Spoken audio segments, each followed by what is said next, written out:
Pemirsa, sebuah pernyataan mengejutkan datang dari Menteri Keuangan, Purbaya Yudhisadewa. Dalam sebuah forum terbuka, ia mengungkap adanya kebiasaan lama di instansi pajak dan cukai di mana pegawai yang terlibat kasus hukum ternyata dilindungi. Pengakuan ini sontak menimbulkan tanda tanya besar.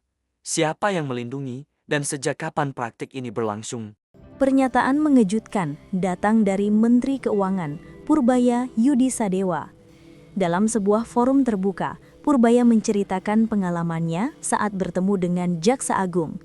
Pertemuan itu membuka fakta yang selama ini tidak banyak diketahui publik.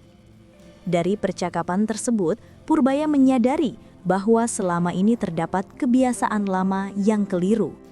Ada kebijakan tidak tertulis yang membuat pegawai pajak dan bea cukai seolah mendapat perlindungan meski terlibat masalah hukum. Sebuah temuan yang menurutnya menjadi salah satu akar lemahnya penegakan integritas di sektor keuangan negara.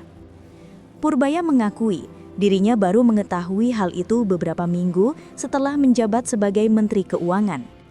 Ia menganggap praktek seperti itu telah menimbulkan kesan seolah ada perlakuan khusus di lingkungan kerja yang seharusnya menjadi contoh bagi penegakan aturan. Dalam pernyataannya, Purbaya menegaskan bahwa perlindungan terhadap pelaku pelanggaran tidak akan lagi terjadi. Setiap pelanggaran, katanya, harus diproses sesuai hukum yang berlaku.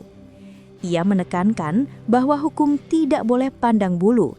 Siapapun yang bersalah harus bertanggung jawab atas perbuatannya. Langkah ini disebut sebagai upaya memperbaiki sistem yang selama ini dianggap tidak transparan.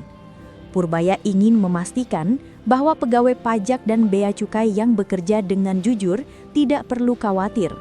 Namun, bagi mereka yang melakukan penyimpangan, tidak akan ada perlindungan dalam bentuk apapun.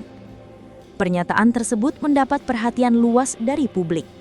Banyak yang menilai langkah ini bisa menjadi awal baru bagi upaya membangun kepercayaan terhadap institusi pajak dan keuangan negara.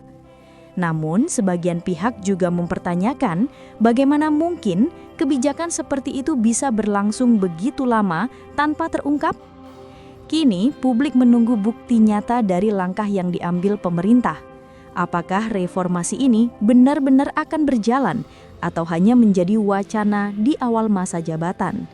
Yang jelas, pernyataan Purbaya telah membuka tabir tentang kebiasaan lama yang selama ini menimbulkan pertanyaan besar di benak masyarakat.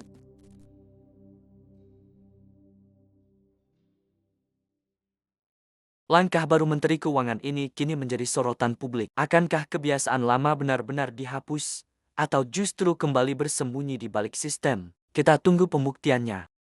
Terima kasih sudah menyaksikan. Jangan lupa untuk like dan subscribe agar tidak ketinggalan berita terkini lainnya.